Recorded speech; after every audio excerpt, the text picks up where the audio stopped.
प्रकाश के आधार पर वस्तुओं का वर्गीकरण। प्रदीप वस्तुएं ल्यूमिनस बॉडीज। प्रदीप वस्तुएं वे हैं जो अपना स्वयं का प्रकाश से प्रकाशित होती हैं, जैसे सूर्य और तारे। अप्रदीप्त वस्तुएं नॉन ल्यूमिनस बॉडीज। अप्रदीप्त वस्तु वे हैं जिनका अपना स्वयं का प्रकाश नहीं होता, लेकिन उन पर प्रकाश डालने पर ये दिखाई देने लगते हैं, जैसे मेज, किताब, चंद्रमा आदि। पारदर्शक वस्तुएं ट्रांसपेरेंट बॉडीज। पारदर्शक वस्तुएं वे हैं जिनसे होकर प्रकाश की किरणें निकल जाती है, माने पास कर जाती है, गुजर जाती है उसके ओर से, तो उसको पारदर्शक वस्तु कहेंगे, ट्रांसपेरेंट बॉडी। जैसे कांच हो गया। अपारदर्शक अर्ध पारदर्शक वस्तुएं ट्रांसलूसेंट बॉडीज। कुछ वस्तुएं ऐसी होती है जिन पर प्रकाश की किरणें पड़ने से उनका कुछ भाग तो अवशोषित हो जाता है तथा कुछ भाग बाहर निकल जाता है। ऐसी वस्तुओं को अर्ध पारदर्शक वस्तुएं कहते हैं, जैसे तेल लगा हुआ कागज। और अपारदर्शक वस्तुएं ओपेक बॉडीज। अपारदर्शक वस्तुएं वे हैं जिनमें से होकर प्रकाश की किरणें बाहर नहीं निकल पाती है, जैसे धातुएं आदि। धातुएं, दीवार etc। अब हम लोग देखेंगे लेंसों में अपवर्तन तथा प्रकाशिक यंत्र। यह दो गोलीय पृष्ठों से घिरा हुआ समांगी तथा पारदर्शक माध्यम है, जिसके दो गोलीय पृष्ठों में से एक पृष्ठ समतल हो सकता है। उत्तल लेंस, कन्वेक्स लेंस। जो लेंस बीच में मोटा तथा किनारों पर पतला होता है उसे उत्तल लेंस कहते हैं। इस प्रकार का लेंस तीन होते हैं: उभयोत्तल लेंस, बायो कन्वेक्स लेंस, समतल उत्तल lens, plano convex lens, and अवतलोत्तल लेंस, कन्वेक्स कनकेव लेंस। अवतल लेंस, कनकेव लेंस। जो लेंस बीच में पतला तथा किनारों पर मोटा होते हैं उसे अवतल लेंस कहते हैं। ये भी तीन प्रकार के हो सकते हैं, जैसे उभयातल lens, biconvex lens, by concave lens, and समतल अवतल lens, plano concave lens, and उतलावतल लेंस, कनकेव लेंस।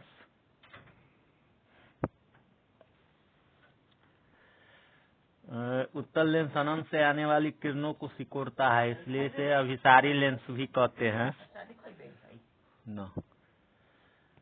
अवतल लेंस अनंत से आने वाली किरणों को फैलाती है, इसलिए इसे अपसारी लेंस, डाइवर्जिंग लेंस भी कहते हैं।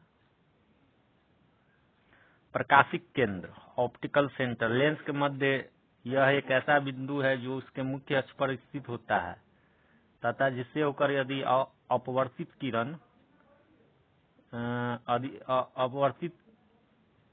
किरण यदि आपतित किरण जाए तो आपाती तथा निर्गत किरणें आपस में समांतर होती हैं।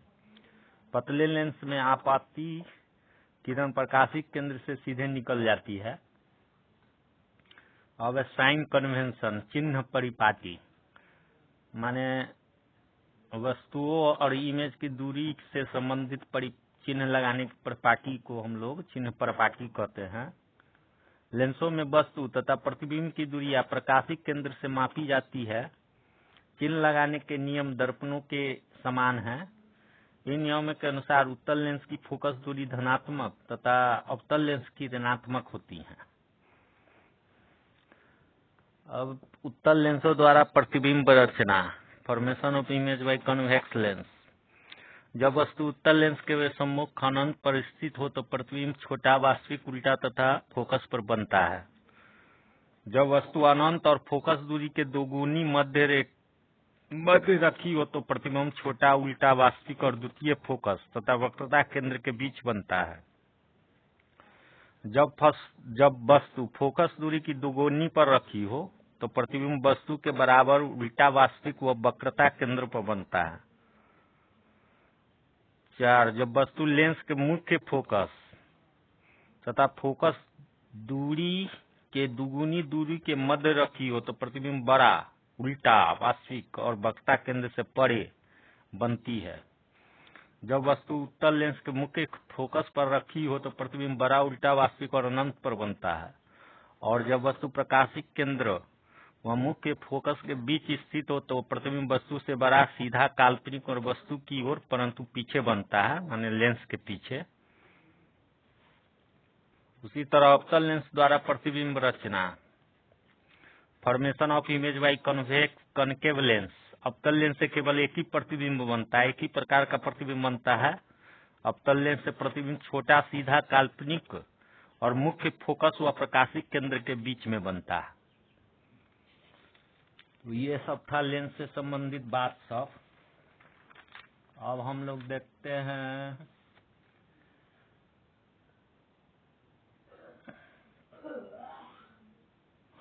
आवर्धन। प्रतिबिंब की लंबाई तथा वस्तु की लंबाई के अनुपात को प्रतिबिंब का आवर्धन कहते हैं। आवर्धन को m से द्वारा निरूपित करते हैं और m बराबर होता है I/O, जहाँ I प्रतिबिंब की लंबाई को निरूपित करता है, O वस्तु की लंबाई को निरूपित करता है। सीधे प्रतिबिंब के लिए आवर्धन धनात्मक तथा उल्टे प्रतिबिंब के लिए ऋणात्मक होता है। लेंसों के लिए आवर्धन सूत्र निम्नलिखित है। m=v/u, वस्तु दूरी और प्रतिबिंब दूरी के आधार पर यह फॉर्मूला है। m=v/u, v जहाँ वस्तु प्रतिबिंब दूरी है, u वस्तु दूरी है। लेंस की क्षमता, पावर ऑफ लेंस। किसी लेंस की क्षमता उसकी मीटर में मापी गई फोकस दूरी के व्युत्क्रम के बराबर होती है और इसका मात्रक डायोप्टर है।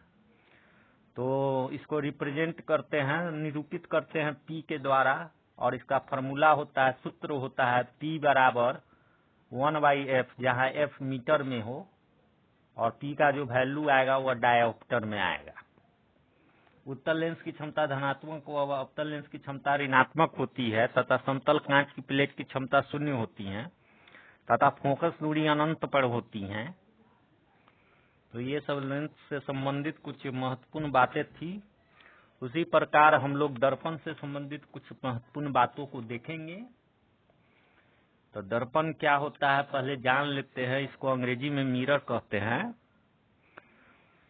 वह सतह पृष्ठ को दर्पण कहते जो नियमित रूप से अर्थात निश्चित नियमों के अनुसार प्रकाश को प्रवर्तित करती है। दर्पण मुख्यतः 3 प्रकार के होते हैं, समतल दर्पण, उत्तल दर्पण एवं अवतल दर्पण। तो समतल दर्पण देख लेते हैं, प्लेन मिरर। जिस दर्पण की परावर्तक सतह समतल होती है उसे समतल दर्पण कहते हैं। समतल दर्पण में बने प्रतिबिंब की विशेषताएं। प्रतिबिंब सीधा होता है, प्रतिबिंब का आकार वस्तु के आकार के बराबर होता है, दर्पण से प्रतिबिंब की दूरी एवं वस्तु की दूरी समान होती है, प्रतिबिंब आभासी होता है, इसे पर्दे पर दिखाया नहीं जा सकता है, प्रतिबिंब में पार्श्व परिवर्तन लैटरल इन्वर्सन होता है।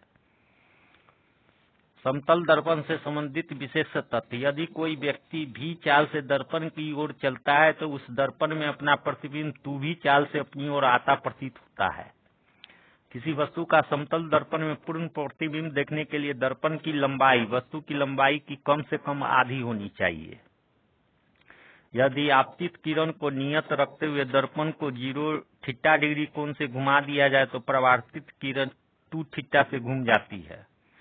यदि 2 समतल दर्पण थीटा कोण पर झुके हों तो उसके द्वारा उनके मध्य में रखी वस्तु के बनाए गए कुल प्रतिबिंबों की संख्या 360/θ-1 होती है।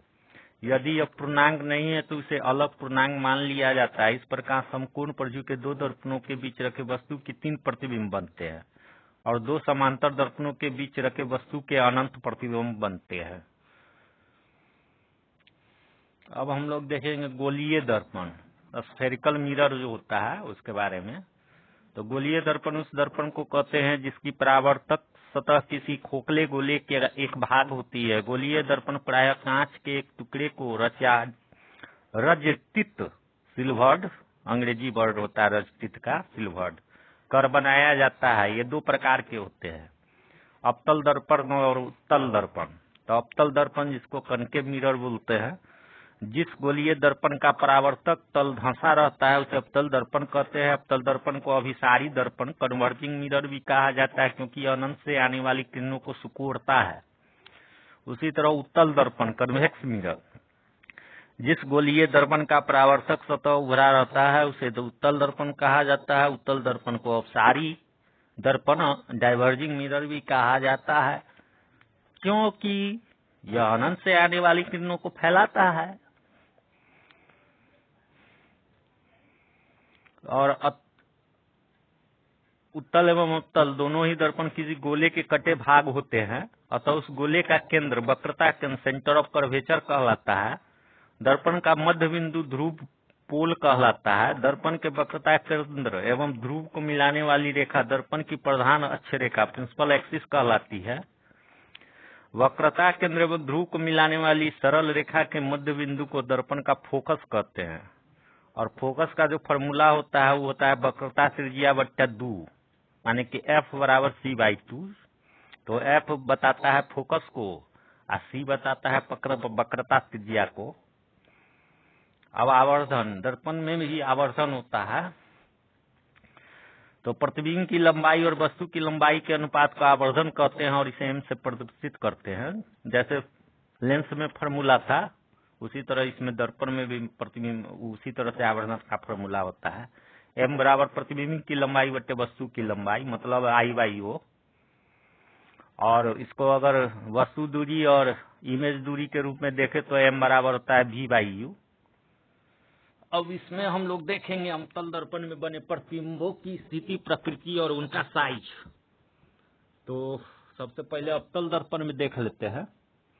तो अवतल दर्पण में अगर वस्तु अनंत पर रखा गया है तो प्रतिबिंब जो है फोकस पर बनेगा और वह वास्तविक और उल्टा होगा।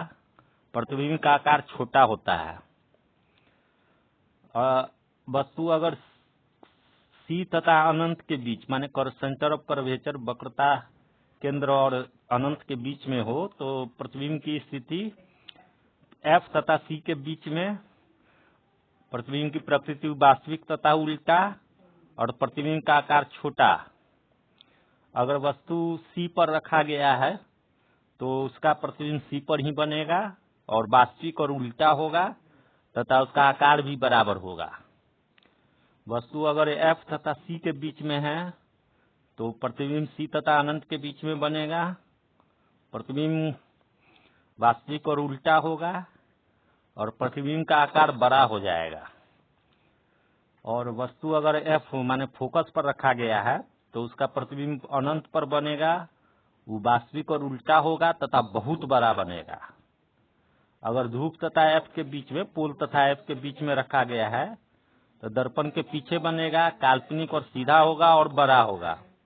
अगर ध्रुव पर रखा है तो ध्रुव पर ही बनेगा, काल्पनिक सीधा और बराबर बनेगा। तो ये था अवतल दर्पण में वस्तु और प्रतिबिंब का स्थिति। अब हम लोग उत्तल दर्पण में देखते हैं। तो उत्तल दर्पण में अगर अनंत पर रखेंगे वस्तु को तो प्रतिबिंब फोकस पर बनेगा और वो काल्पनिक होगा, सीधा होगा और बहुत छोटा होगा। अगर ध्रुव तथा अनंत के बीच में रखते हैं तो दर्पण के पीछे तथा ध्रुव एवं F के बीच में ये काल्पनिक और सीधा और छोटा होगा। ध्रुव पर रखेंगे तो ध्रुव पर ये काल्पनिक, सीधा और बराबर। तो ये कहने का मतलब उत्तर दर्पण से हमेशा सीधा प्रतिबिंब बनता है और काल्पनिक बनता है और छोटा बनता है, छोटा या बराबर बनेगा। अब देखो अवतल दर्पण का हम उपयोग देख लेते हैं। तो अवतल दर्पण का जो उपयोग है वह सोलर कुकर में किया जाता है। उसमें बड़े बड़े दर्पण का व्यवहार किया जाता है। यह क्योंकि यह सूर्य से आने वाली प्रकाश की समांतर किरणों को और उन किरणों के साथ आने वाली स्मीय विकिरण, हीट रेडिएशन को फोकस पर अभिसारित करती, मानो एक ही बिंदु जो फोकस होता है वहां पर सारा पहुंचा देता है, माने रेडिएशन को, विकिरण को। अब अवतल दर्पणों का उपयोग परावर्तन दूरबीनों, रिफ्लेक्टिंग टेलीस्कोप में भी किया जाता है। अधिक वक्रता त्रिज्या वाले अवतल दर्पणों का उपयोग हजामती, सेविंग दर्पण के रूप में होता है, क्योंकि ये चेहरे का सीधा बड़ा तथा काल्पनिक प्रतिबिंब बनाते हैं। रोगियों की नाक, गले, कान, गले आदि की जांच के लिए डॉक्टर अवतल दर्पण का प्रयोग करते हैं। सर्च लाइट में, मोटर कार के हेडलाइट में और टार्च में अवतल दर्पणों का व्यवहार परावर्तकों के रूप में किया जाता है। उत्तल दर्पण का भी कुछ उपयोग होता है। स्कूटर, मोटर कार तथा बस आदि में उत्तल दर्पण का उपयोग साइड मिरर के रूप में होता है, क्योंकि वे किसी वस्तु का हमेशा सीधा प्रतिबिंब और विस्तृत दृष्टि क्षेत्र एक्सटेंडेड फील्ड ऑफ व्यू में बनाते हैं। तो ये सब था अवतल दर्पण और उत्तल दर्पण के उपयोग सब।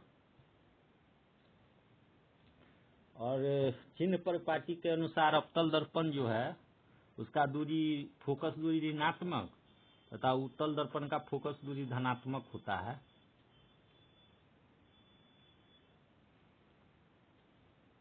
अब है कि समतल, उत्तल एवं अवतल दर्पणों की पहचान कैसे करेंगे।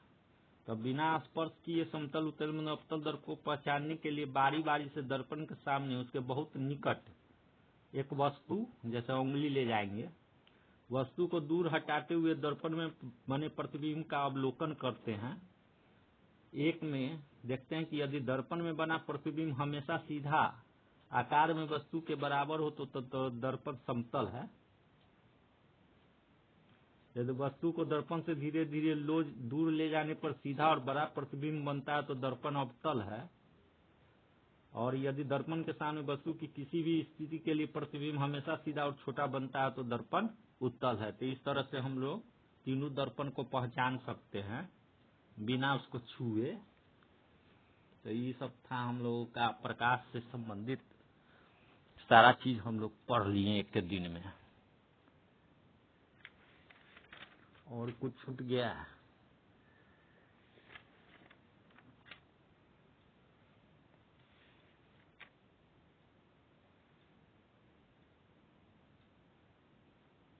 तो प्रकाश आज समाप्त हो गया, तो इसी के साथ अलविदा। फिर मिलेंगे नए विषय वस्तु के साथ। धन्यवाद।